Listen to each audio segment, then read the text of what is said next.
Yeah, yeah. So can someone check with Fanindra sir if he's around, because I'm not able to hear him. So if he starts YouTube live, then we can get started. I'm just waiting for Fanindra sir to get started.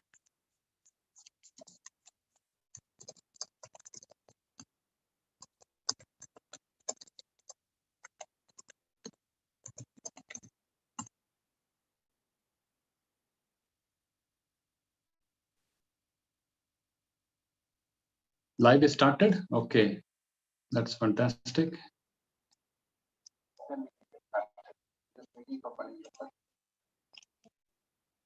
Okay, great.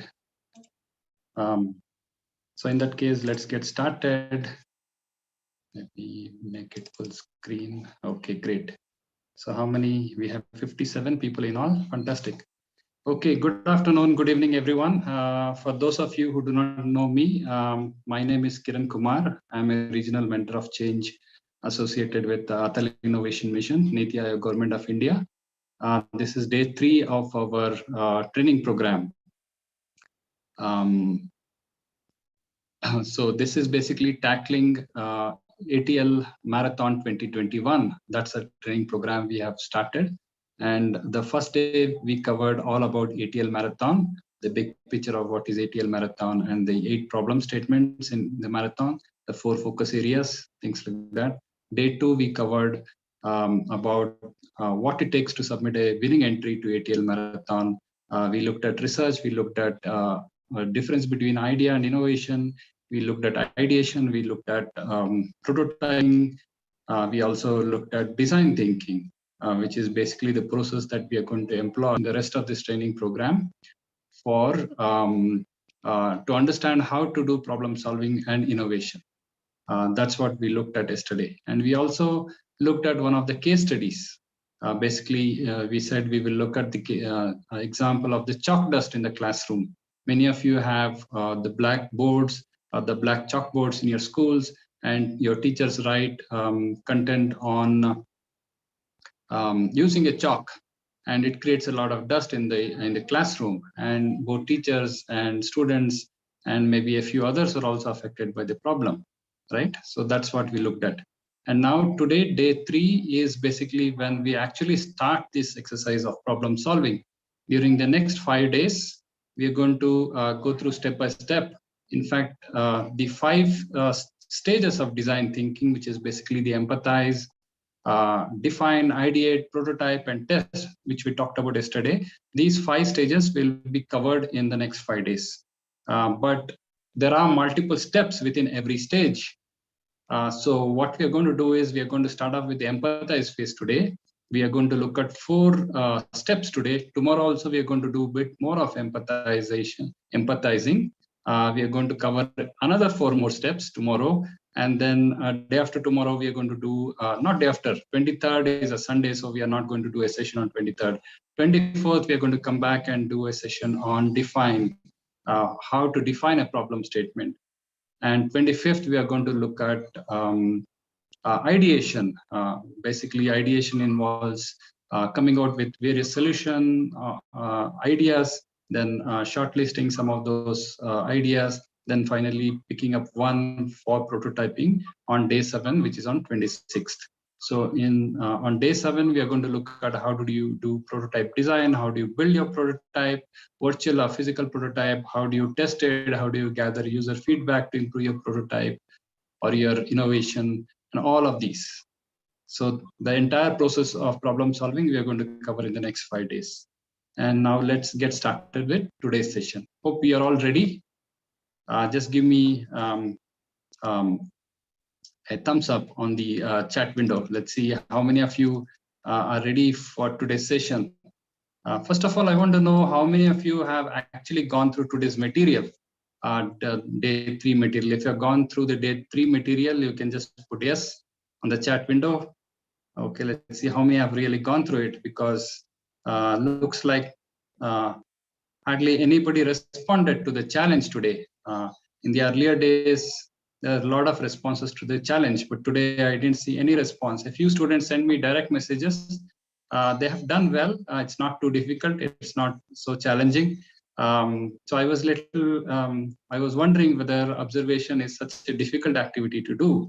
It's one of the simplest activities, but we are not clear of what observation really is. So there may be a bit of hesitation as to am I doing it right, and things like that.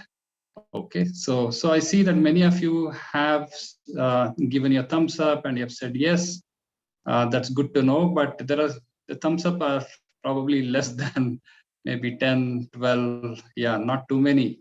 Out of lot of students registered in this program, I see only a few. So basically, again, I would like to reiterate, you need to get the best out of this program, you need to be really serious. This program is only for people who are serious, those students who are really passionate about problem solving, innovating, and things like that. If you are not serious, this program is not for you. You can very well drop out of this program. That's what I would say, because it's not going to help you if you don't take up this learning seriously, if you don't go through the portal. We have brought a lot of convenience to this program by making it flexible and convenient, so that you can learn things on your own pace, at your own convenience, whatever time of the day you are comfortable, you can do that. But every day's topic you need to cover. Otherwise, next days you will find it challenging, and you'll find it difficult to keep pace with me during the mentoring sessions. If you come totally unprepared, if you have not looked at anything, if you have not covered the previous day's topics, so you will find it challenging. And the 7 days will go very quickly and you would not have learned anything. And this is not just for the marathon, but this is a very crucial skill. Problem solving and innovating is a very crucial skill that you need to learn with or without ATL Marathon. Okay. So, okay, I see many more thumbs ups. That's good. Let me share my screen and let's get started with today's session. Okay. So let's go over to, yeah. Okay. So you can see my screen now? No, you don't see my screen. What happened to it? Okay. So the Zoom controls come in between. Okay. So I hope you can see the day 3 page, and I'm assuming that most of you have gone through it. Basically, this is the first day of the problem solving. Also, it's day 3 of the training program. And if you read through this content, what we are trying to do here is we are going to solve a problem by taking an example or a case study. We also call it as a case study. A case study is nothing but an example. We are going to use an example so that it becomes easy and convenient for you to look at an example. And then when in the process of understanding that example, you also learn how to do problem solving in a methodical and a structured way. That's what we are going to do in this exercise. And yesterday we talked about this example, chalkboard, chalk piece issues, right? Basically, I was telling you that a lot of schools still use the chalkboard and the blackboard and the chalk piece to write on the blackboard. Teachers still use chalk and the blackboard, and they use the duster to erase the blackboard. And in the process, a lot of dust is created, spreads in the air, and it affects people in the classroom. Teachers are the first people who are right in front of the blackboard, and when they erase the blackboard, the dust spreads, and once it spreads, it can get into your eyes, it can get into your nose, it can get into your mouth, the dust can settle down on your clothes, on your head, face, everywhere. Similarly, the students sitting in the first few benches are the ones who are going to be one of the worst sufferers, because all the chalk dust is going to sit on you, and you may also start sneezing. Some people who are more allergic to chalk dust, they start sneezing, and some students develop skin rashes. Some people have runny nose. So it's very inconvenient and uncomfortable feeling with this chalk dust. So there are a lot of challenges. Okay, today there are many less dust chalks are available, or dustless chalks they are also called as. When When you write, it may not produce much of a challenge, but when you erase, still a lot of dust gets created, and some of the dust falls directly to the floor, some of it circulates in the air. Um, there are other schools which use whiteboards. So whiteboards are not of a much of an issue. It doesn't create dust in the air, but of course it has its own challenges. You have the marker pens which keep running out of ink, and you need to either refill it or you need to buy new marker pens and use them. So the overall cost of managing a whiteboard compared to a chalkboard is more. First of all, you need to buy a whiteboard and fit it into every classroom in the school. And you also need to regularly get new marker pens as the marker pens run out. And if the teacher writes a lot of stuff on the whiteboard, a lot of ink gets used up very quickly. And maybe within a matter of days or weeks, then you have to get new pens to use it. That's one issue. And then have you also observed that when you write with marker pens, after some time it will not write properly because all the ink is flowing backwards because of gravity. All the ink is going backward, and you can't write it clearly. But you don't have those issues with the chalk piece or the chalk markers, so you can just write easily. But only thing is it produces a lot of dust. Dustless chalks are there, but there are also challenges with that. So there are all these challenges. Okay, that's what we are going to look at through an example today. But before that, I want to introduce you to certain techniques. Okay, so the techniques, we are going to use those techniques in understanding this chalk dust problem or the case study or the example. And by understanding the chalk dust problem itself is just an example. What you need to understand is the technique. Today, we are going to learn about techniques such as observation, analysis, or inference. We also call it as inference. And then we also learn another technique called interviewing, which is basically talking to people, try to understand a little more. And then finally, we are going to create something called as a user persona. Those are 4 steps. I already shared it in the WhatsApp group as well. Okay. So are things clear so far? Are there any questions before we get started with the steps? Any questions at this stage? Phanindra sir, Leelambika ma'am, do you see any questions on the chat window? Okay, so no questions. Fantastic. Okay, let's get started then. So you need to pay good attention to what we are trying to do now.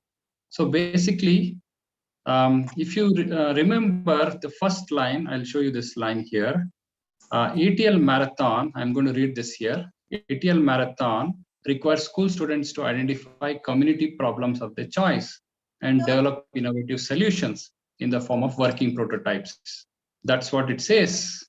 So basically, we need to identify a problem, need, or a challenge in our own community. Community means it could be your home, your apartment, your neighborhood, your school.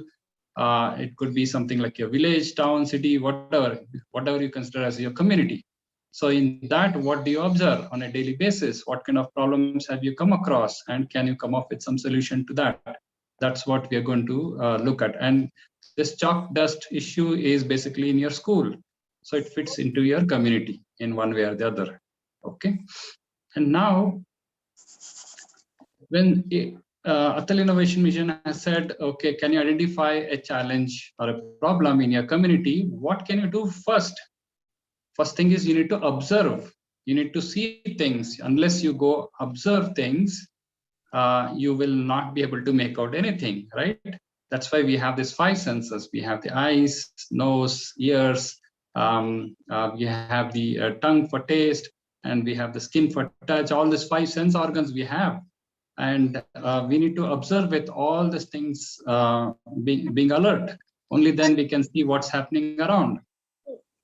And when we observe, we need to see what is happening there. What we are going to observe is, let's say you go out on the street and you just keep looking at things. You can see a lot of things. Okay. Maybe you'll see people walking around, there are vehicles moving around, and a lot of things are happening. And you can be lost in your observation also, no doubt. But if you're attentive, if you pay attention, you have all your senses alert, then there are certain things that may interest you, and you start observing that more closely, and that may reveal some insights for you. And from those insights, when you analyze those insights, you might identify certain things that you can pursue further. For example, it could be a challenge that somebody is facing. Somebody is not able to walk or cross the road, and maybe there's an old man there and he's not able to cross the road. Maybe you go and help him, things like that. Or there could be a traffic jam out there, because people have come on both sides of the road and blocked each other, and this is a common sight on our roads. People don't stick to the left side of the lane. They try to overtake, and then they go all over the place, and then they block the roads, right? So you can observe many things. And that's what we need to do. When we observe, we can identify opportunities for we can identify the problems. And once we are clear about the problems, we can also innovate and come up with interesting solutions. So our innovations journey has to start by observing things. We don't, I mean, idea will come. The idea is basically what we traditionally do is when we say, sir, I have an idea, what you're trying to do is you are short circuiting the whole process of observing, analyzing, identifying the problem, and finally, and then you have come up with a solution. And then you're saying, sir, this is my idea. Yes, that is fine. But what you have done is you have observed probably only a few things. And then you're saying, okay, this is my idea, this is my prototype, this is what I want to build, and this is what I want to submit. But invariably, that approach will not give you good results, because you need to spend good amount of time observing things. So unless you are a good observer, you will miss out many things, and you make a lot of assumptions also. You think that you know it, but you may not really know about it. You think that somebody has some problem. That may not be the problem. That may be something else. The problem, the guy who's standing on the road, and you think that, oh, he's an old man, he's trying to cross the road, let me go and help him. But maybe that is not his problem. It's maybe he's not worried about crossing the road. He may have some other problem. So unless we go really observe and maybe talk to him and then really see in depth, we may not really know what exactly is the problem. And sometimes the traffic jam also could have been caused by various reasons. Maybe there was a traffic light which was not working at that point in time, and everybody were trying to cross at the intersection at the same time. It resulted in the traffic jam. That may be the reason. So unless you go really deep and observe things, what's happening around, maybe you need to look at the traffic light, you need to look at the vehicles, you need to look at so many things. Unless you see many things, you will not know what really is the issue. Many a times we just assume certain things, and then we blame certain things. And when we blame, what is going to happen is we are not in a solutioning mindset. That means we are finding fault with the problem itself. That means we are not ready to see how to tackle this.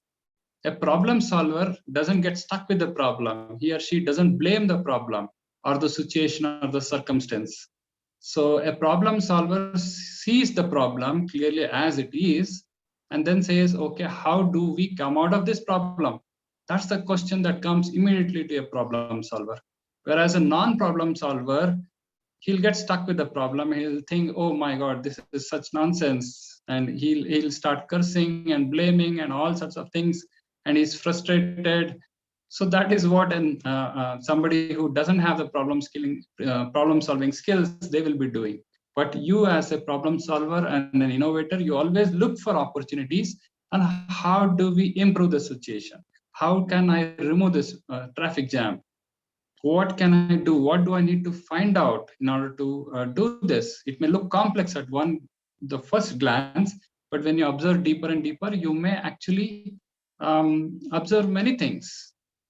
So when I gave you some examples, exercises today, I didn't see any responses in the WhatsApp group. So I gave you one more challenge. A few students responded to me directly, but I don't think anybody has shared it in the group so far. But to make it easier, let me bring up a slide deck and let's go through a few examples, okay?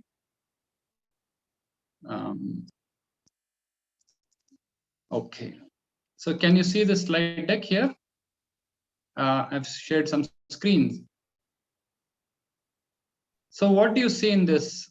You can put it in the chat window. What do you see here? What do you observe? What are all the things that you observe here in this image?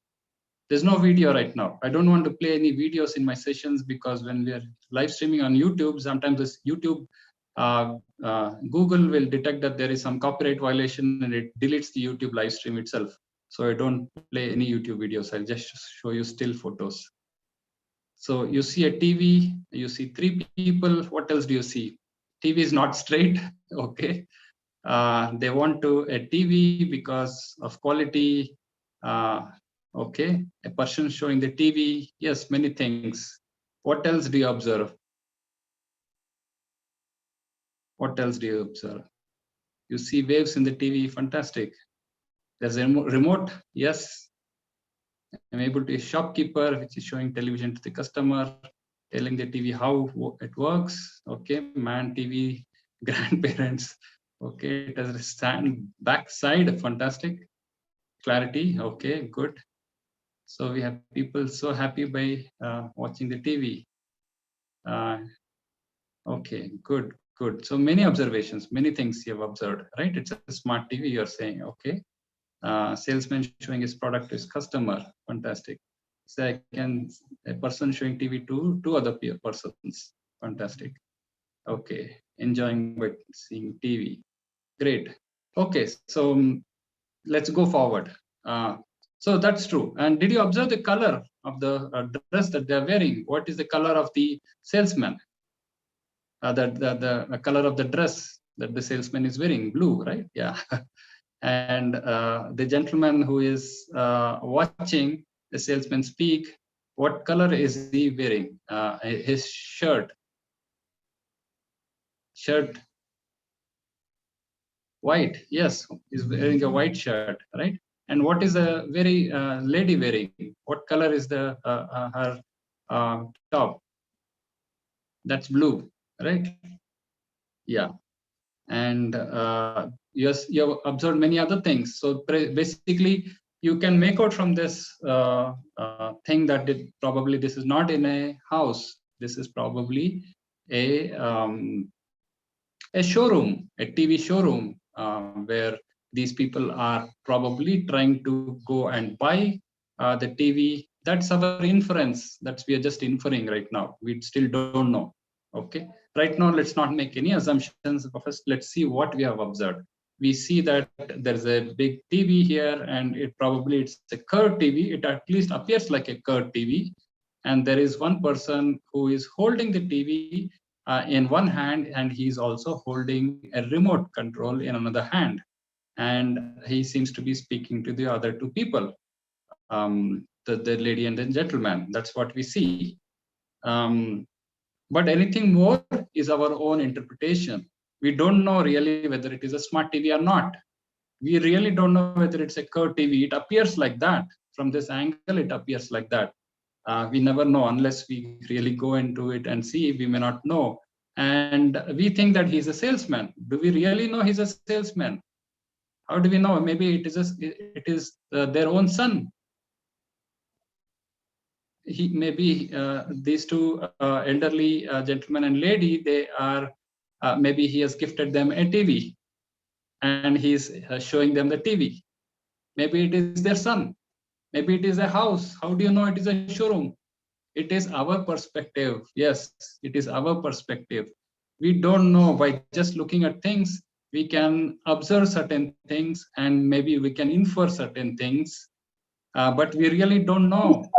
Many things are our own assumptions. So what happens when we observe things is our judgment interferes. And from our past experience, we assume he's a salesman, and we assume this is a showroom, and this is a curved TV, it's a smart TV, and these 2 guys are shoppers who have come to buy the TV. Maybe just because we have looked at many pictures like this, we think that this is true, but it may not necessarily be true. So there are a lot of assumptions that we make. We never really know the truth. To know the truth, what are we supposed to do? What can we do to know the truth? Any answers?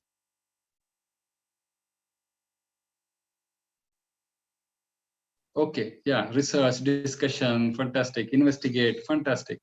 Okay, let's look at a few more examples. I'll give you totally about 4 or 5 examples, and let's look at one more example. What do you see here? What do you see in this picture? Garbage. Is there only garbage here? What else do you see other than the garbage? Garbage in a place, beautiful nature, okay, grasslands behind it. What else do you see? You see plastic, okay, unhygienic, water. Do you also see water? I didn't see any water. Maybe there is water. Clouds, okay. Yeah, grass, cloud, sky, okay. What else do you see? Did you see that there's a dustbin? Nobody said there is a dustbin there. Or They a dust. said, sir. Somebody said. You said? Okay, fantastic. So Mountain. yeah, there is garbage, but there's also a garbage bin. It's out in the open, in a nature somewhere, maybe. And so, what else do you see? Polythene, they say. Polythene. Yeah, polythene is fine. Do you see all the garbage in the bin or outside the bin? Or No see? segregation. No segregation. Everything is thrown and it's overflowing, right? Did you see that the garbage bin is overflowing? A lot of garbage has fallen outside. Nobody said this.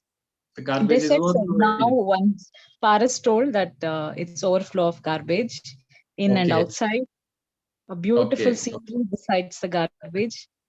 Yeah. Somebody said, municipal corporation is not maintaining correctly. E Tejaswini is saying. Yes, ma'am. Yeah. So, yeah. So municipal corporation not maintaining it is our assumption. We don't know really.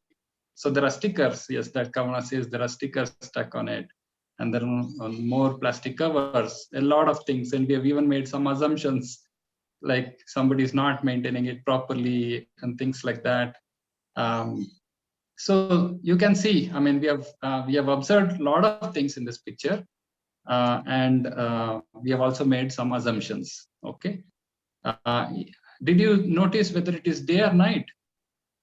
You should be looking at those things also. It is in hills, yes, fantastic. Can you Kavana really see says, that there are hills? so Kavana says things that can be recycled. Things, oh, There are fantastic, fantastic. Okay, yeah. Afternoon, okay. How do you know it's afternoon? How do you know it's not evening or morning? So do you know how tall is the grass? How many things can you observe here? So many things. There are so many things. If we pay attention, we can see a lot of things. The grass is actually quite tall, or grass or shrubs, whatever it is, it's quite tall actually. It's not just grass. Maybe there are shrubs also there. And it's patchy, right? In this area, you don't have much grass where the garbage bin is, but there are grass or weeds or shrubs all around. And you see that the grass is of different colors, different shades. Some are beaten down by the sun. Some are kind of gray, some are green, right? Can you see so many things here? Yes, garbage was not clear. Let's look at the next picture. Code word on bin, okay, fantastic. Yeah. Next picture. What do you see in this picture?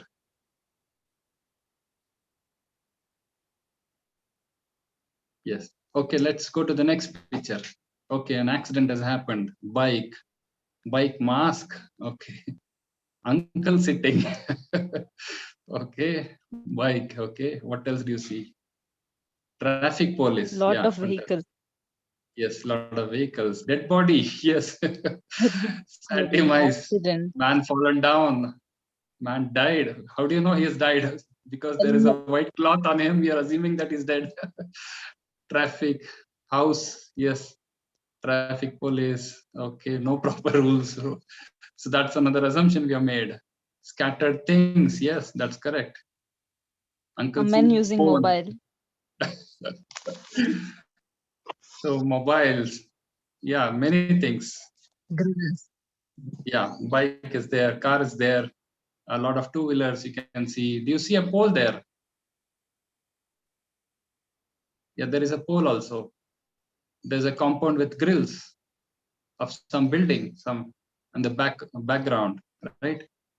And what is the color of the shirt or t-shirt that the bike rider is wearing? One on the left side. Arrogant people, how do you know? Doctor, how do you know there is a doctor? Blue. Now the blue is probably that lady who is in the middle, and the one on the left, I don't know whether it's man or a woman, but looks like it's a yellow or green or greenish yellow, whatever. There are many things that you can observe, and then the observation is a starting point. Let's look at this next picture. What do you see here?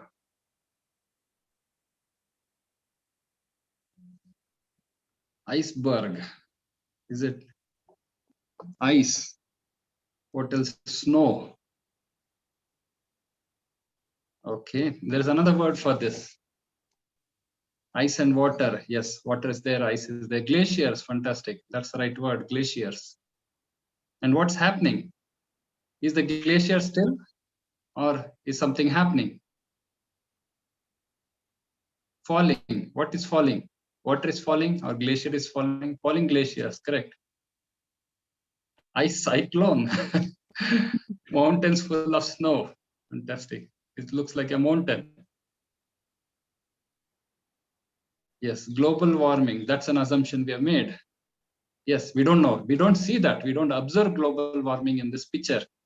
Yes, nighttime. Fantastic. That's a great observation. It's dark out there. You don't see this sky much. Or maybe you can see something. Yes.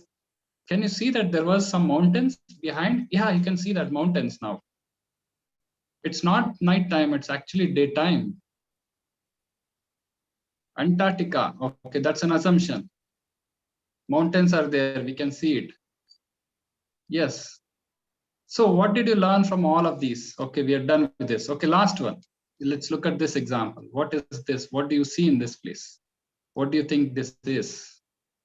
Mountains? No, mountains is gone. Now market. Yes. Vegetables. Market. Okay. What kind of vegetables do you see? Many vegetables. What are those vegetables? What do you see? People. You see people also. Yes. People selling vegetables. Correct. People arguing also, they're saying. Yes, maybe they're haggling over the price or whatever. What else do you see? People without masks. Maybe this photo was taken before the pandemic, or you never know. Yeah, we don't know. Bargaining. Boxes, they say.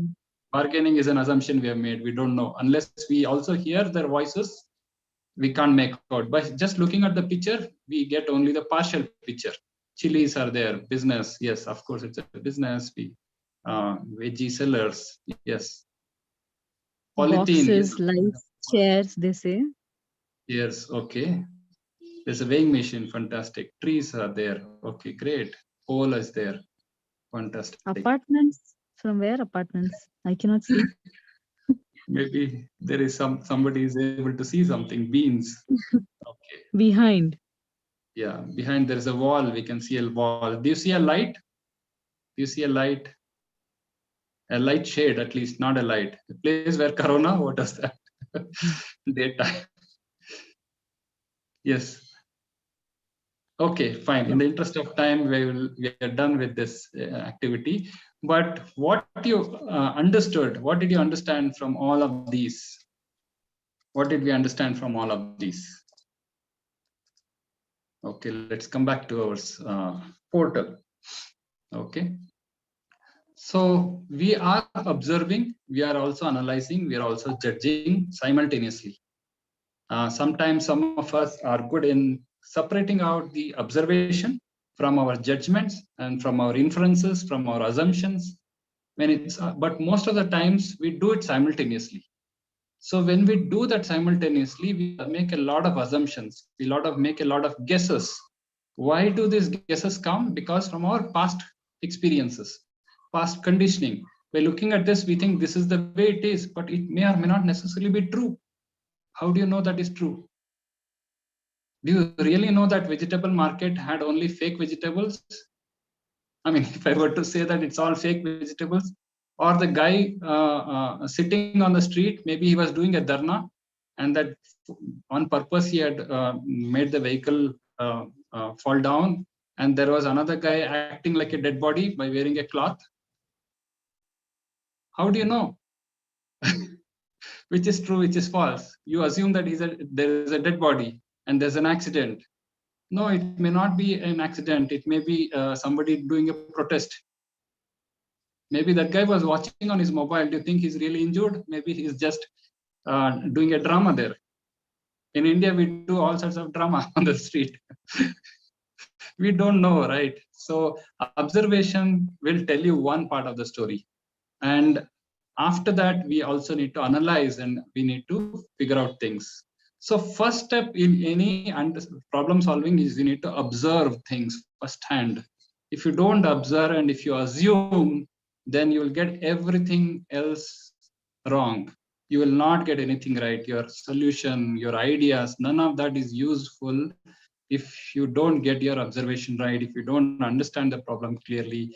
So all these things are very, very important.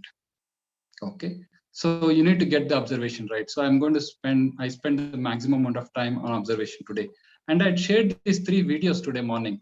So I didn't see any responses to this. Of course, a few students sent their observations directly to me. In this, basically, there's kind of accidents. You actually see vehicles coming and hitting one behind the other. It looks like there's a lot of fog.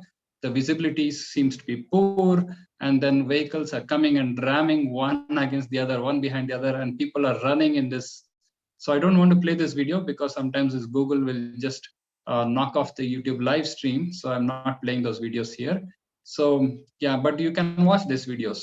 In this, there is a tornado ripping through the American state. This was very recent, probably in December 2021. And one of the states in US, you can see a lot of destruction in this. You don't actually see the destruction of buildings and things like that, but in this video, you only see a lot of dust and cloud and all sorts of garbage floating around in the atmosphere. And then you can see a vehicle in which they're taking shooting. And this is the video of the glacier falling into the river or maybe the sea. So this is what you observe in this. But apart from this, we are also assuming many other things. We are assuming that this is because of climate change or global warming. And here we assume that, okay, there must be a lot of lives lost, or maybe it has caused a lot of destruction. But this video doesn't show you everything. It shows you only part of the story. And even this video, it shows you only vehicles ramming each other. But do you know whether somebody got killed? No, we don't know. It doesn't show you. So whatever you observed, let's say you're standing on that roadside and you're observing it, you observed only a few things. You have not observed everything. So that's what observation is all about. Whatever you see, whatever you hear, whatever you touch or taste and smell, whatever is your direct perception, that is your observation.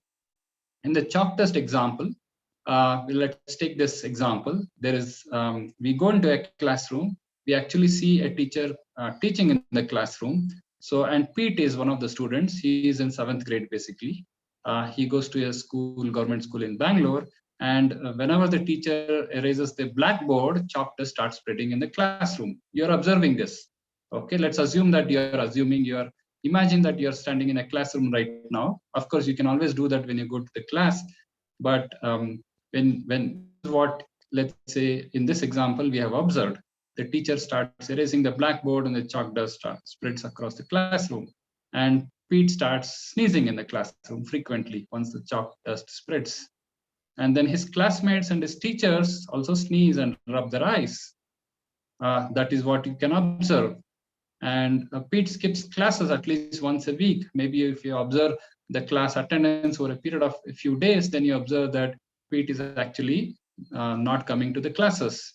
He's not coming to the school because his parents had to take him to see a doctor because because of whatever. We are assuming that it's because of allergy from the chalk dust. Okay, we have observed certain things.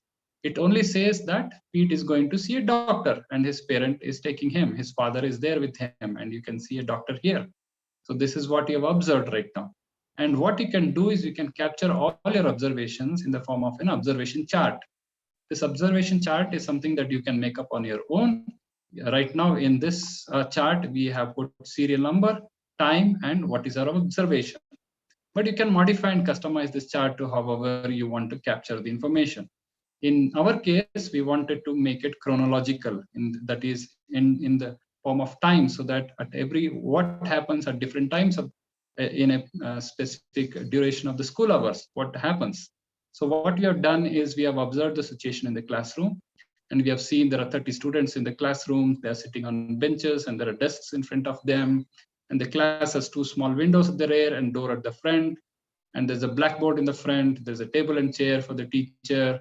And Jennifer is the teacher's name, and she's a science teacher, and she's in the class. And there are all the 30 students there. And she starts teaching and from a science textbook, and then she starts writing at around 9:05 a.m. And then she starts writing down notes and diagrams and things like that.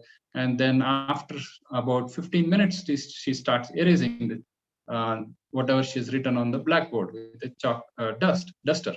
And the dust starts spreading, and then the teacher is the first to get affected. She starts sneezing, okay, frequently while erasing the, and if you observe her face, she has an awful expression. She doesn't like it, what she's experiencing it. So when you observe, you not only, you have to observe from all things, you also have to observe the facial recognition, facial expressions, body language, or what the person is actually saying, or how they're experiencing it. You can observe many, many things. And the chalk dust has settled on the head, face, and uniforms of students. That's what you observe. And then 3 students sitting in the front row start sneezing several times. And 2 students sitting in the third row start rubbing their eyes. Okay, they look a bit irritated. And 4 students sitting in row 2 are seen dusting off the chalk dust from their uniforms. This is another observation you have made. There's an expression of disgust on their face because it's all very dirty and they don't like it. And at 2 o'clock, the school is over for the day. All children and the teachers leave the classroom. And at 2:15, a cleaning staff, his name is John, he enters the classroom with the broom, and his job is to clean up the classroom before the next day. So by 2:25, he cleans up, but you can see that he's coughing and fits and bursts, and he finishes the classroom, cleaning up the classroom, and he moves to the next classroom. That's what this John is doing. So this is what you have observed. This is the observation we have done. Okay. And at every step in this portal, I have given you a template to download. If you click on download observation chart, it will actually open you a document, and you can actually, I have given this template, which you can fill it up, or you can also customize this template. And there's also an example below. You can refer to this example, and you can also create an observation chart of whatever you have observed. For whatever problem that you're trying to address for ATL Marathon, you can create an observation chart. Okay. And this is the empathize phase, and observation chart is a tool that we are using. Okay. The observation chart is nothing but a table like this, as simple as that. You don't even have to draw a picture like this. You can do it if you want to, but this is much more easier to convenient to do it. Okay. So the activity for you is to observe a scenario in your daily life and use the observation chart to record your observations. So the key thing is, when you are observing is, don't judge, don't assume, just see what you actually see or hear, touch or smell or whatever. Only record what you have observed from your 5 senses. Don't add extra, don't add masala to it. Don't assume things. That comes only later. So first we need to be very clear in our observation. If our observation itself is clouded and you make assumptions, then everything we get after that can be clouded by those assumptions, and it may not be truthful, as you saw earlier. So in second step, we come to analyzing the observation, or we start drawing inferences. At this stage, we'll relook at the observation. Okay, we have already captured all our observation in the form of a chart. You can also draw a picture, you can draw a sketch also, and you have captured as much information as possible. Now you come back from the observation, you sit in a silent place, and now you start questioning everything that you have observed. What did I see there? Who were there in that situation? How many people were there? What was happening there? When did it happen? How did it happen? Where did it happen? Everything that you start questioning repeatedly and repeatedly and repeatedly, you critically question everything. And when you start doing that, you will start getting new insights, a lot of insights. Of course, that insights may still be your assumptions, some of which may be assumptions, or something that you might have missed your eye. You will, oh, this is why it happened, or this is how it happened. Maybe this is what the reason for the accident, or this is why the glacier melted. Maybe you make many inferences. Maybe because the glacier melted because of climate change, because of global warming. So you start coming up with a lot of inferences. Inferences or assumptions or conclusions are all the same. So you start making your own conclusions, drawing your own conclusions from this. This again may or may not be true, but still you have to draw some conclusions. Okay. So I'll take some questions, of course, I'll take some questions, but let me quickly cover these few points and then I'll definitely come to that. I know we are running out of time.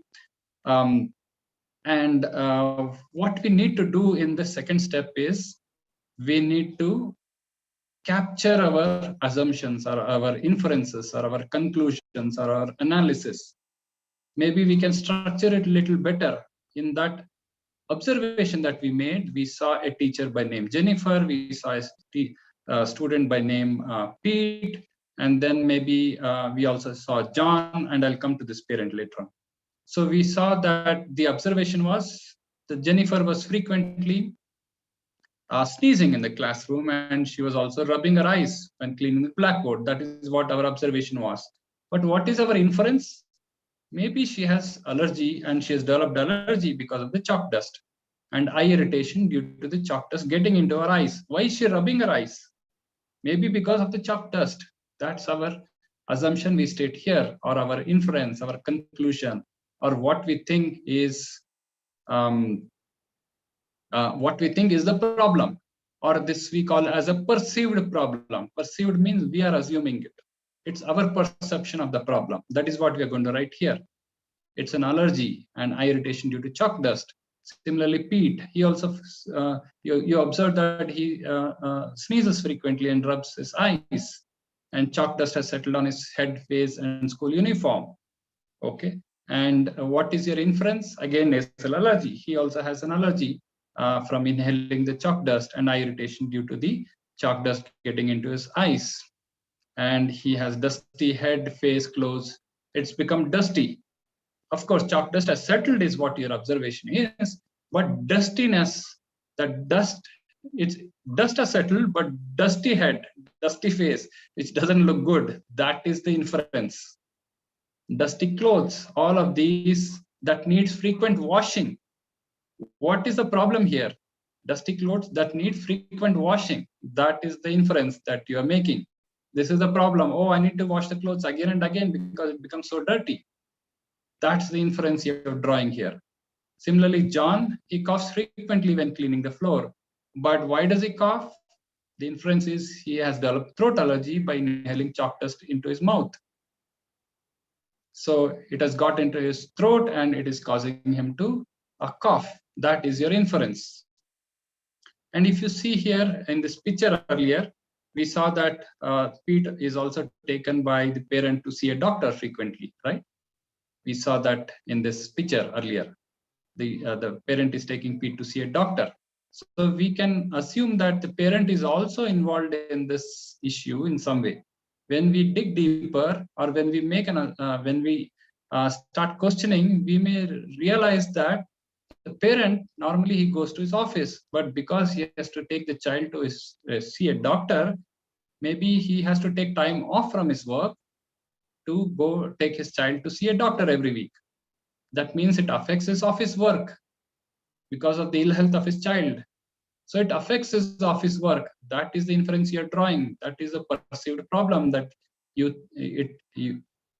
assuming that it affects his work. That's the conclusion you're drawing.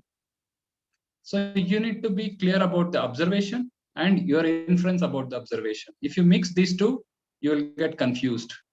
So you had to be very clear of what you saw, what you observed, versus what is the inference you're drawing. Many a times we mix this and we combine these two.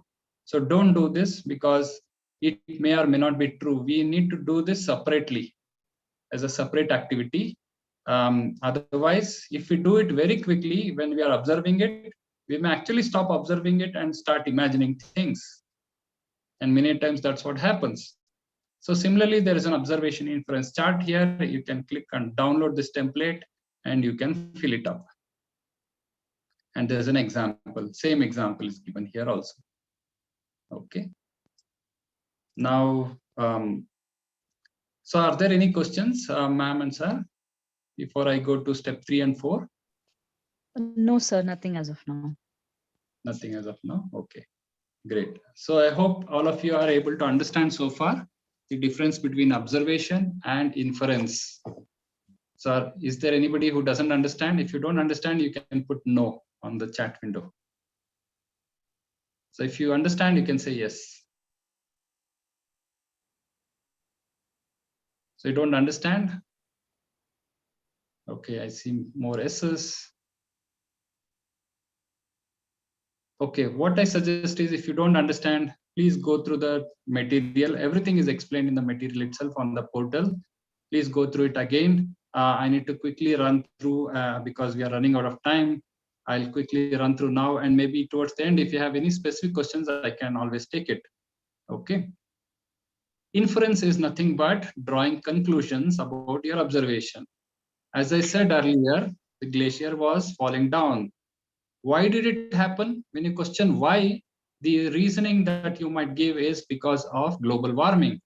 The atmosphere is heating up and it is causing the ice to warm and to melt, and it is breaking down and it is falling into the sea. That is the conclusion that you're drawing, the inference that you're drawing.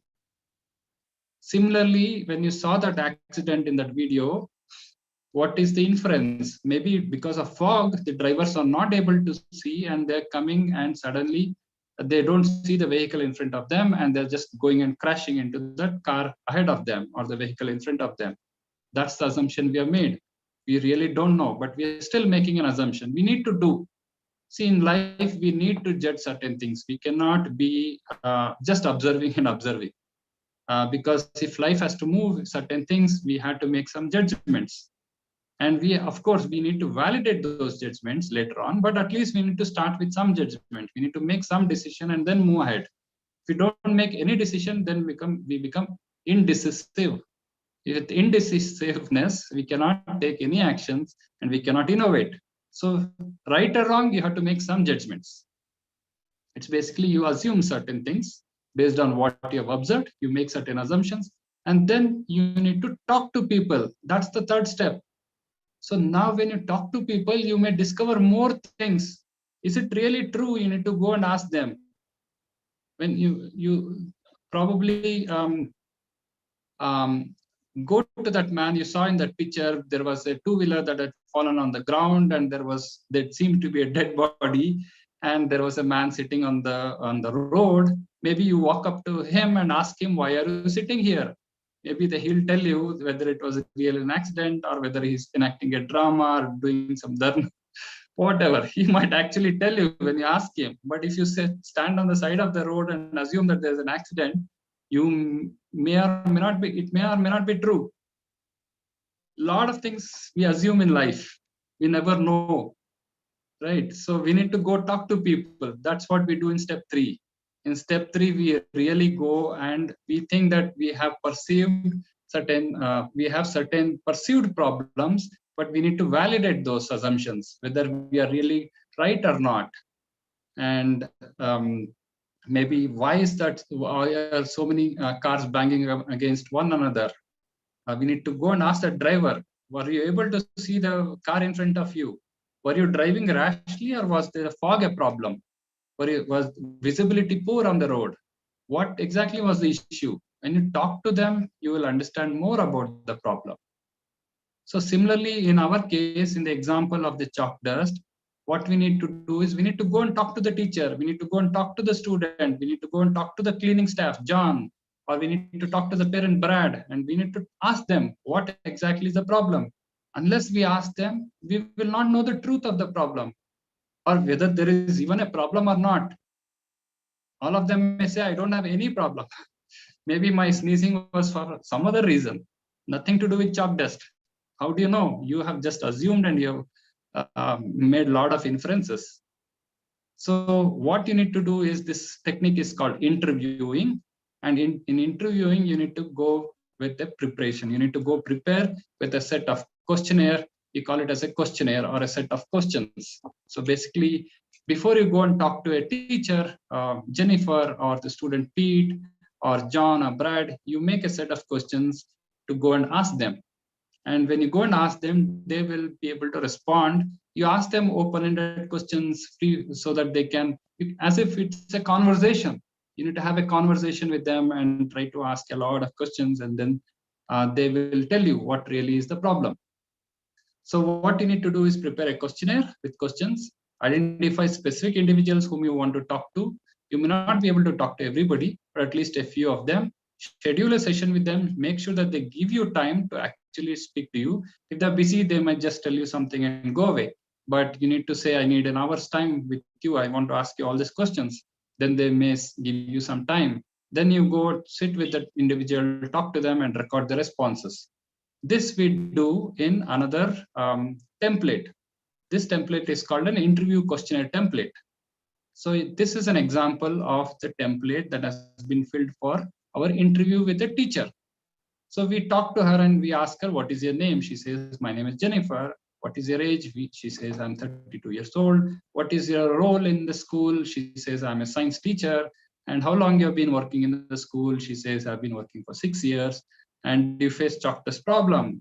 Then she says, yes. Then you know, okay, whatever I assumed, at least to some extent it's true. She has chalk dust problem.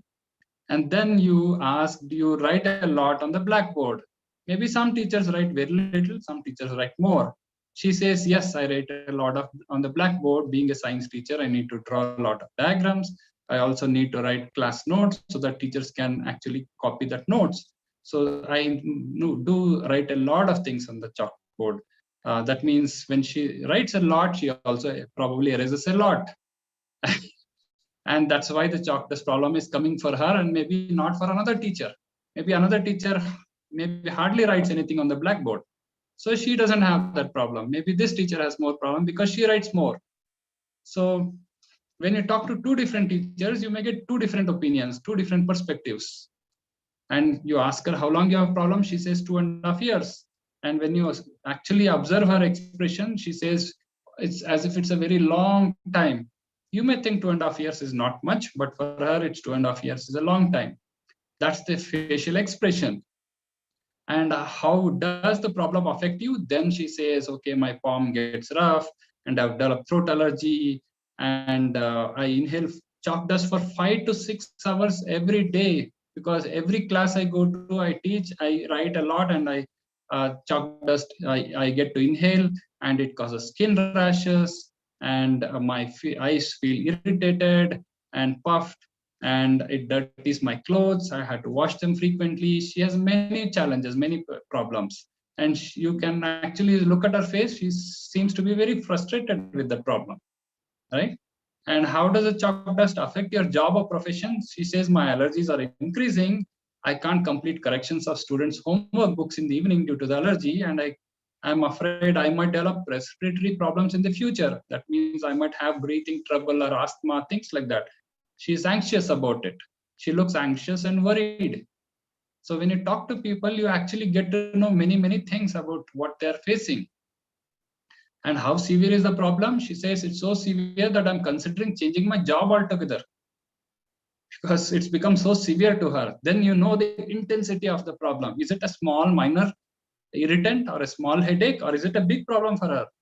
She says, I'm so fed up with this that I want to quit my job itself. And she puts her hand like this and says, I want to give up. It's become too much. That means if you don't solve a problem immediately, she's going to quit the job. That's what is going to happen. So you know how serious the problem is now when you really talk to her.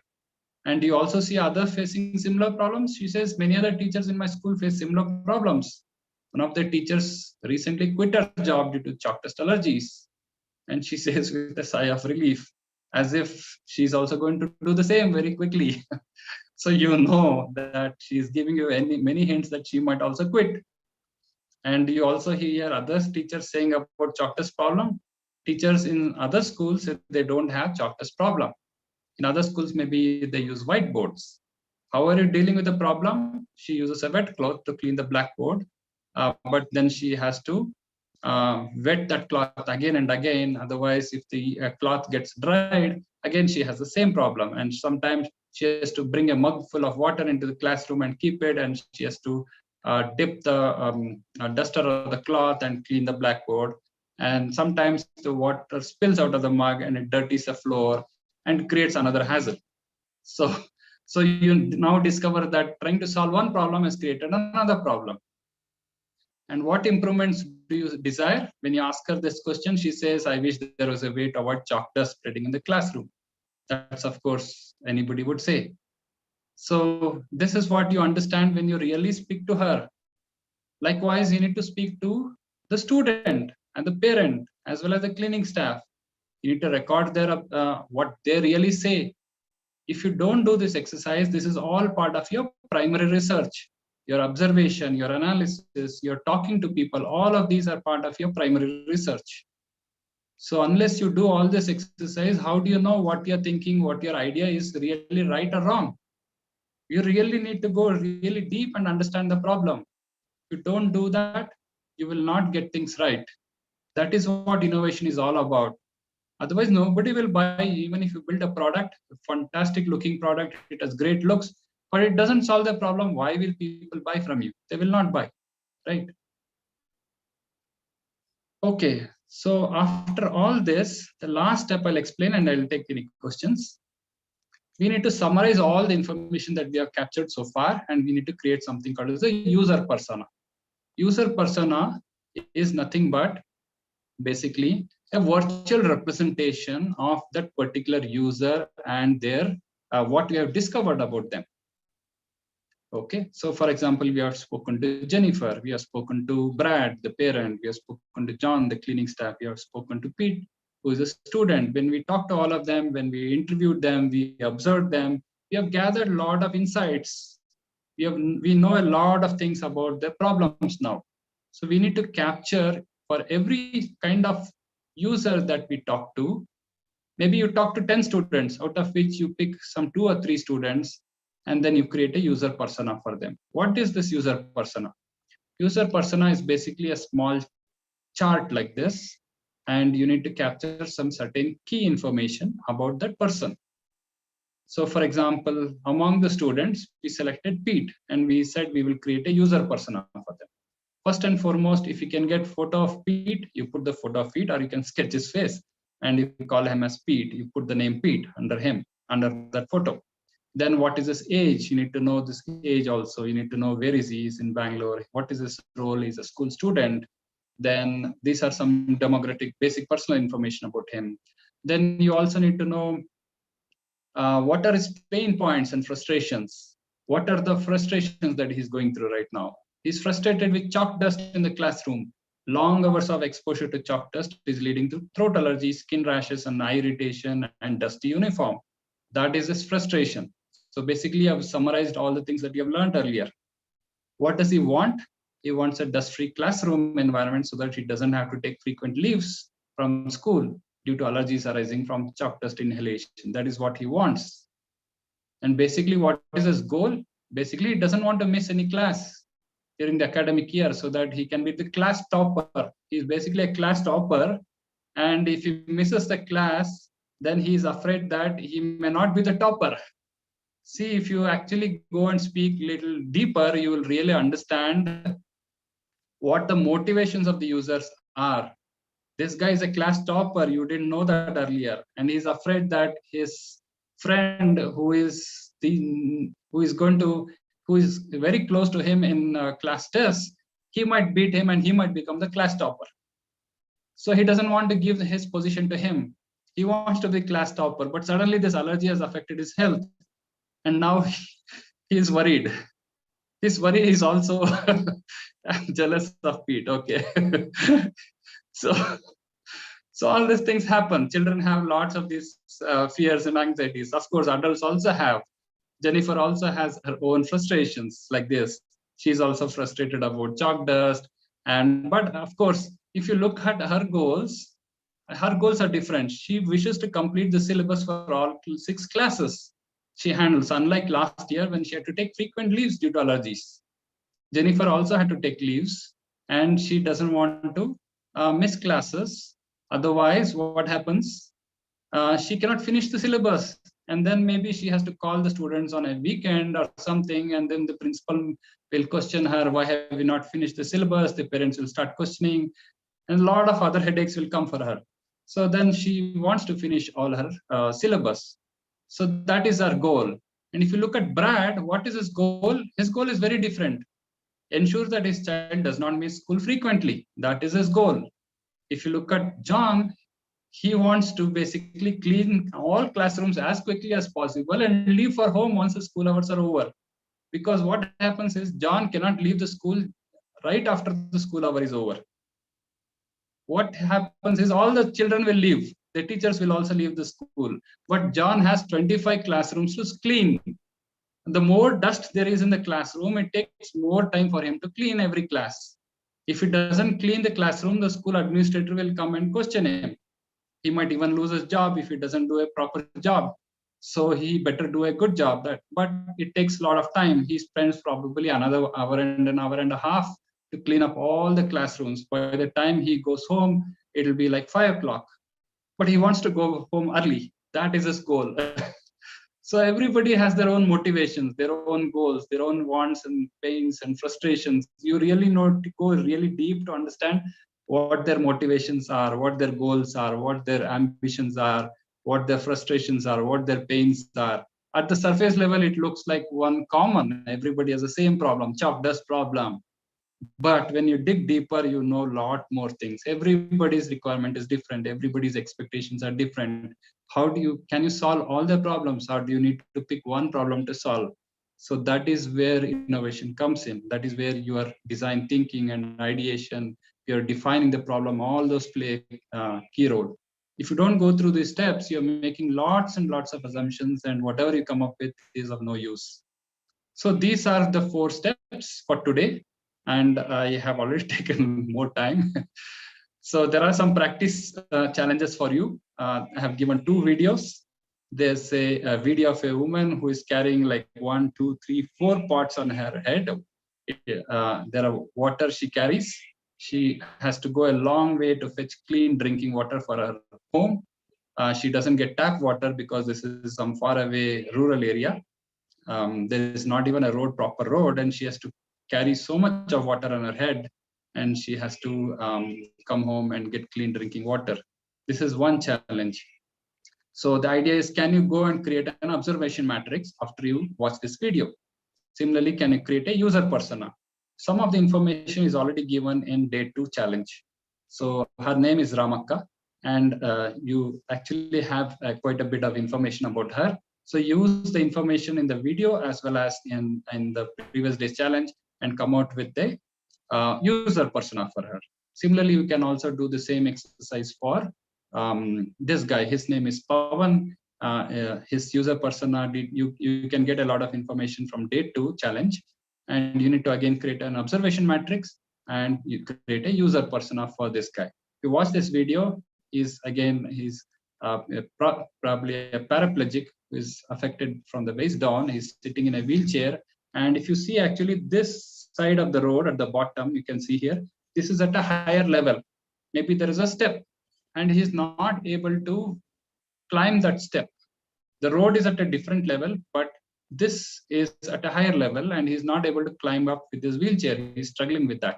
You can actually see that in the video. So then if you see that, you will be able to make out what his pains and frustrations are, anxieties are, and things like that. So this is pretty much what I wanted to cover for today. So this is step number 1 of step number 1, 2, and 3, 4. Okay. But in my village, lady can carry 3 pots at a time. Fantastic. Yeah. So you now understand the how much depth you need to go to, right? I'm not saying that you need to do everything in a limited time, but try and do as much as possible. I've said that here in the beginning itself. I put this statement for ATL Marathon. It is not mandatory to demonstrate all the 18 steps.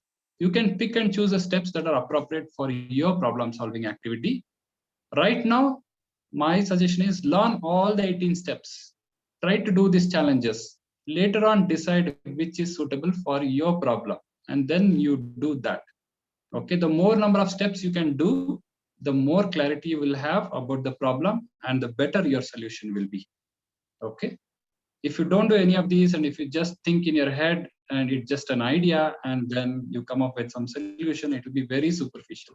That is why I don't see most of the, among thousands and thousands of submissions made by students, only like 100 or 300 are selected. Rest of them don't get selected because invariably students don't do any of these exercises. They really don't have the depth, the kind of depth that you need to go and try and understand the problems.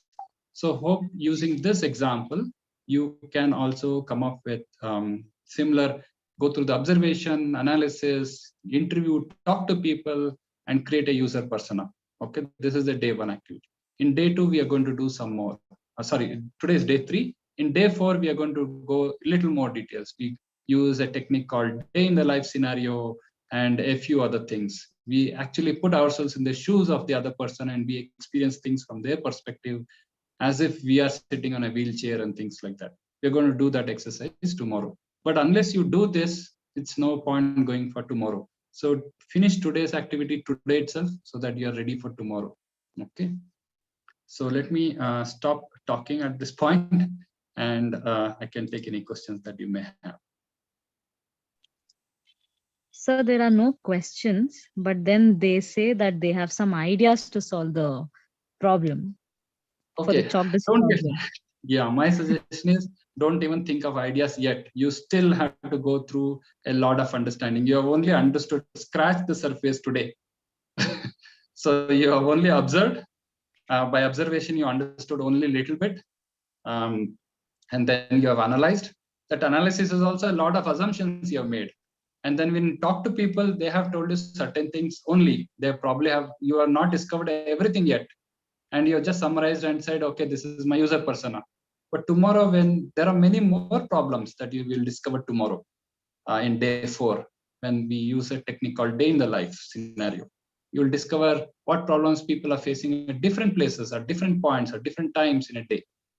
And then you also go and experience the problem yourself. Maybe you have to put those 3, 4, or 4 parts on your head and actually walk for 2 kilometers.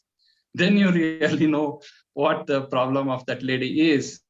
Otherwise, you're only seeing, and she has a lot of experience, so she's carrying those pots with maybe it has some 20 liters of water on her head, and you think it's so easy, but you do it yourself, and then you'll know how difficult it is. I'm sure within 5 steps, the first pot would have fallen down. Within your 8 steps, next 3 pots would have fallen down. And you would have lost all the water. You would not be able to walk for 2 kilometers. So there's another question regarding the user persona. Like yes. They are not clear if they have to download a software to do the user persona. No. That's what they have. No, ma'am. Okay. Let me share that screen again and show the persona template also. I want to make it so simple and easy that you should not struggle with these kind of templates and softwares and tools. Otherwise, you'll get stuck with the software tool itself. Okay, everything I've given here, like download observation chart. This is a Word document. Similarly, download observation inference chart. This is also a Word document I've already shown you. And similarly, this is interview questionnaire. This is also a Word document. So Jishnu says that he cannot understand user persona. Yeah, user persona is basically you have summarized all the information that you have gathered through observation, analysis, and interviewing. The first 3 steps, whatever you did, you just summarize it and capture in the form of key points. One is you need to capture what are the goals of the user, what are the pain points and frustrations of the user, what are the wants and needs of the users. So when you actually summarize all this information, you understand their goals. So you just put some headings like these: goals, pain points, frustrations, wants, and needs, and you try to capture all the information that you have gathered so far about that particular person who is affected by the problem. Pete is one person who is affected by the problem. Jennifer, Brad, John, all of them have maybe some of their pains and frustrations are similar. All of them suffer from chalk dust one way or the other, except Brad, who is not directly involved with the chalk dust. All the others are involved with the chalk dust, right? They're all going into the classroom, they suffer from chalk dust. But their wants and needs are slightly different. Maybe the teacher and the student have similar wants and needs. They want dust-free classroom environment. John also wants less dust at least, because he wants to go home. His goal is to go home early. Whereas for a teacher and a student, their goal is different. They don't want to miss any class. And for teacher, her goal is not to miss any syllabus. So where do you get all this information? When you actually talk to them and interview them, and or when you observe them, you would have gathered all this information in one way or the other. You just put that here. That's all. That's all your user persona is. User persona, basically, instead of saying that, okay, people have these problems, instead of saying people, we are making it more personal and saying Jennifer has this problem, Pete has this problem, Brad has this problem. That makes it more personal. That means we are understanding the needs of real people, genuine human beings, and not just people. When you say people, then it means you're generalizing it. That means you're not creating the distinction between the problems faced by Jennifer versus Pete versus Brad versus John. You're not distinguishing any of them. But here you're saying Pete has this problem, or maybe there is another student, somebody. He has a different kind of goals, or maybe he has some other problem. Maybe he doesn't have sneezing, but maybe his worry is something else. Maybe he doesn't sit in the first bench, so he doesn't sneeze. Maybe he has some other issues. Maybe he sits in the third bench or third row in the classroom. Maybe he doesn't have allergy. So his challenge may be different. So you need to get some representative few users or few people whose problems that we need to consider for solving the problem. So no point in capturing 10 students with the same challenge or same goals or same pain points and frustrations as Pete, or no point in capturing the pains and frustrations of 10 teachers who have the same pain points and frustrations. You take Jennifer, who has one sort of pain points and frustrations. You talk to another teacher who has a slightly different pain points and frustrations. So you create a representation of different teachers, students, so that you understand, okay, these are the people, and these people have different needs, different expectations, different frustrations, different goals, different wants, different needs. Then you know, okay, should I solve the problem of all these people, or should I solve the problem of only like people like Jennifer, or should I solve the problem of only students like Pete, or just should I solve the problem of Brad? Maybe for Brad, if you want to attack the problem of only, John, who is the cleaning person, right now he uses a broom. Maybe you can give him a vacuum cleaner. That will solve the problem of John. But it's still the chalk dust problem is there. You're not solving the problem of Jennifer or Pete. But you can easily solve the problem of John by giving him a vacuum cleaner. Of course, vacuum cleaner may be more expensive than broom, but you can solve his problem. So you take part of the problem and solve it, rather than trying to solve everything for everybody. See how we can compartmentalize the problem by putting user persona. We know, okay, should we attack the problem that cleaning staff faces, or parent faces, or maybe student faces, or a teacher faces? Which problem should we attack? Or should we attack all the problems? So that is a decision that you have to make in the next step when we go to define phase of design thinking. Right now, you just have to capture all the information. Okay, and regarding the template, if you click on user persona template, you have a PowerPoint slide, and these are all empty. You can just go and fill it up. Or you can create your own template. Doesn't have to be exactly like this. Normally, a persona will have demographic information, goals, pain points, frustrations, wants, and needs. So there are more templates like this. You can just go and type it. So you can say 16 years, whatever. So you don't need any So, software. Yes, ma'am. so there's also another question. What if the person doesn't wants to tell us the problem?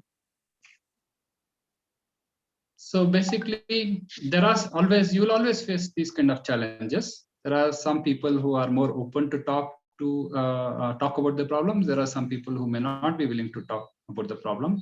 So if somebody is not willing to talk, maybe you cannot do much unless you can force them on like police interrogation. You cannot do that. So you find somebody else who has probably similar challenges or similar problems, and you talk to them. Or you also try and figure out if through secondary research. When I say secondary research, you can go to Google, you can go refer some research reports and things like that, try and gather more information, or try through some indirect means to gather the information. If he's not willing to talk to you, maybe if the teacher is not willing to talk to you, maybe you go to the principal, and maybe the principal can speak to the teacher and then get you the information. So there may be so many, you need to be creative on how to gather that information. Maybe the student is not very articulate, he doesn't know how to express the problem. Then you speak to the parents, his parents. The parents may be more, they understand the student's problem or the child's problem, they can articulate better. So you don't necessarily have to talk to that person only. It's better if you talk to that person, because it's always good to get a first-hand opinion directly from that person. But in case you can't do it, you need to always talk to somebody else. Worst case, if you cannot get from anybody, you at least do secondary research. So that's why I was saying, if you can't do primary research, at least you should do secondary research. But secondary research is always indirect. You never know, for certain problems, you never know whether whatever is written in some research report or some article or some website is really true or not. For your context, for in your community, you don't know. Maybe that is suitable for maybe in US or Europe or maybe in Japan. But what about India? Do women carry pots of water on their head in Japan? Cannot be, right? Maybe in India you see that such kind of things. So if you go and look for a research report about Japan, it may not give you any information about women carrying pots of water on their head. But if you go to Africa, yes, you might find. So every geography is different, every context is different, the problems and people face are different. So there are no pots in Japan. Okay. Yes, so there are different things. So don't generalize, don't assume. If you assume, you'll get everything wrong. Okay, so all the templates are downloadable. Okay, if you just go to this template here, you just go to File here and click on Download and download it as Microsoft PowerPoint. That's it. All the templates are downloadable. Similarly, if you go to this template, download interview questionnaire. So they're asking if they can send our screenshots of the edited templates in the WhatsApp group when we are done. Yes, children, you can. Yes, yes. Yeah, fill up the template and send an image, whatever, however you want to send it. Yes, but do this exercise. Only then if you do this, you will really learn. If you just read through the information, if you just attend the session, if you don't do it yourself, you'll not learn.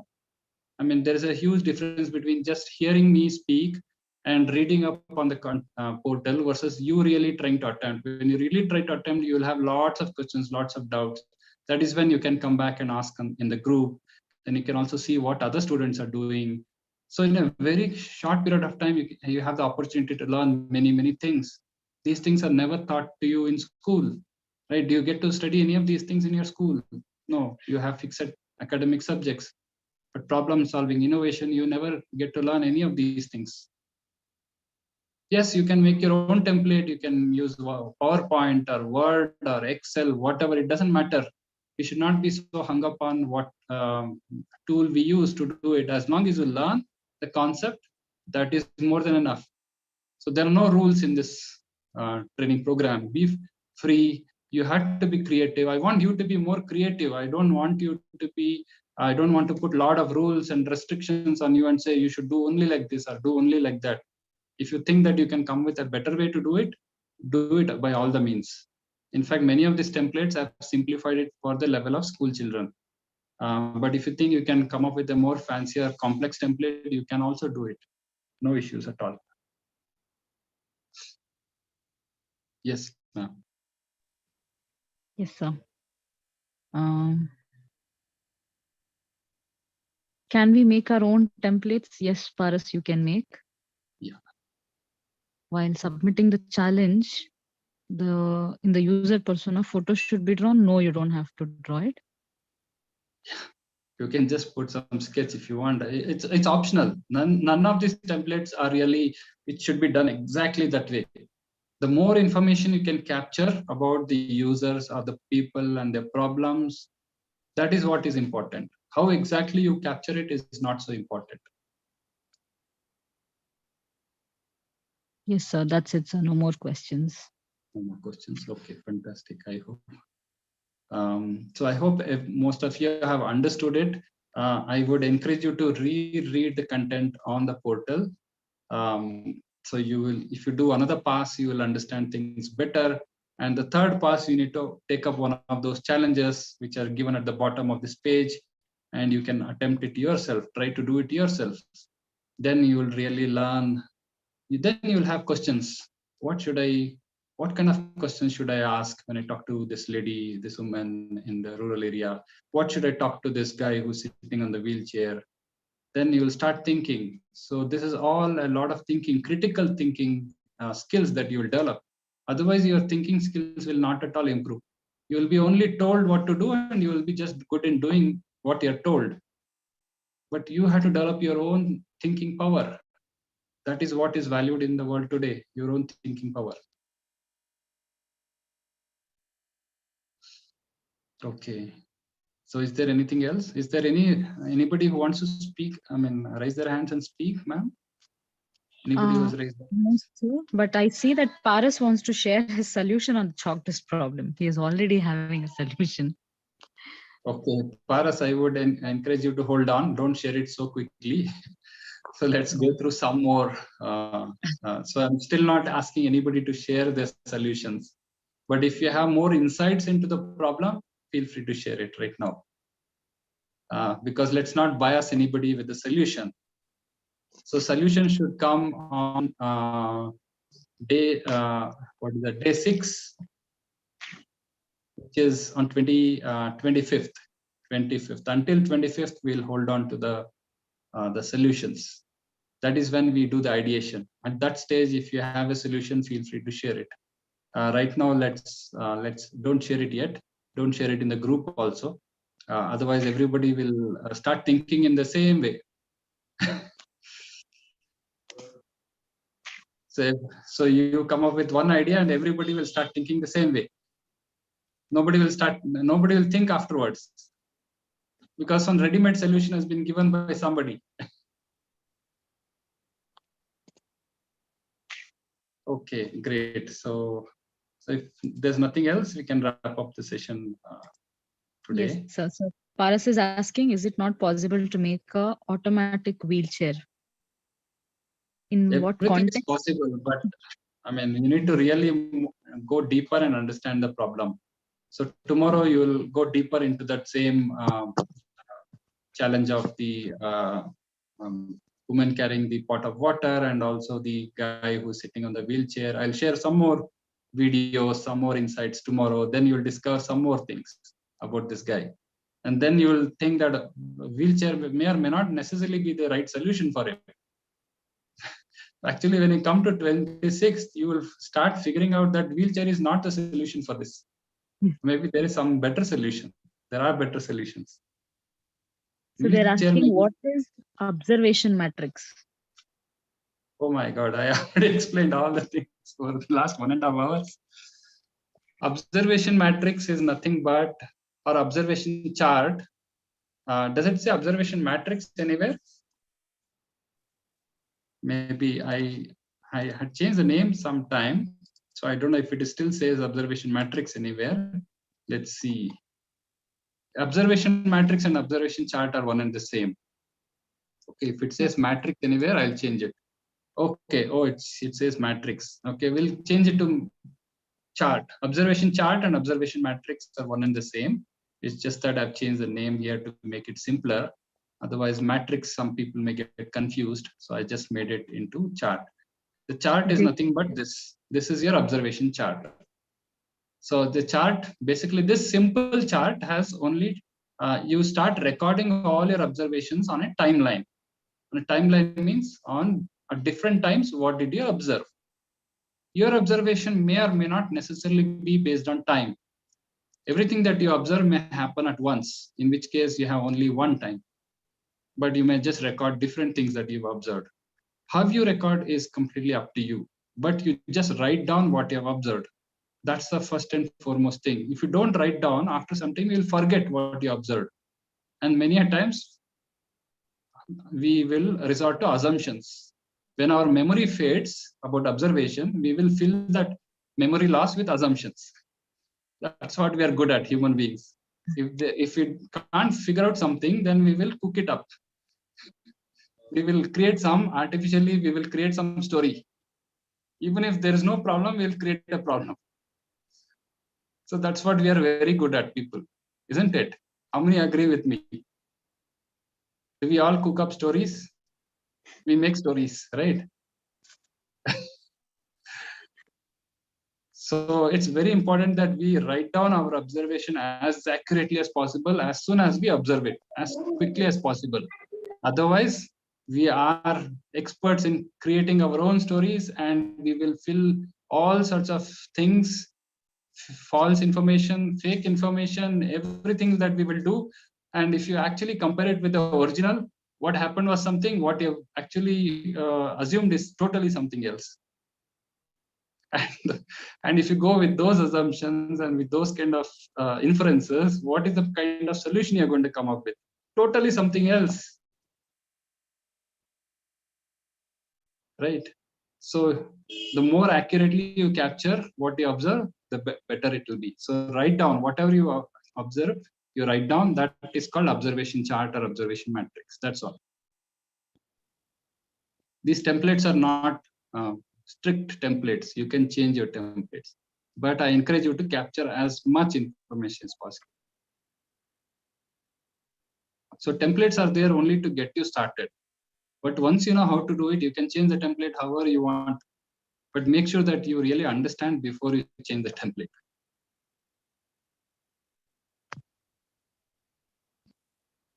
Yeah. Yes, sir. That's it, sir. No more questions. I think we can wrap up now. Okay, great. So let me, I need to unshare my screen. Okay, thank you, children. Thank you very much. I hope you have enjoyed today's session also. Let's come back tomorrow again at 4 p.m. Thank you, Lilambika ma'am, for taking up all the questions from the students. And thank you, Fanindra sir, for organizing today's session.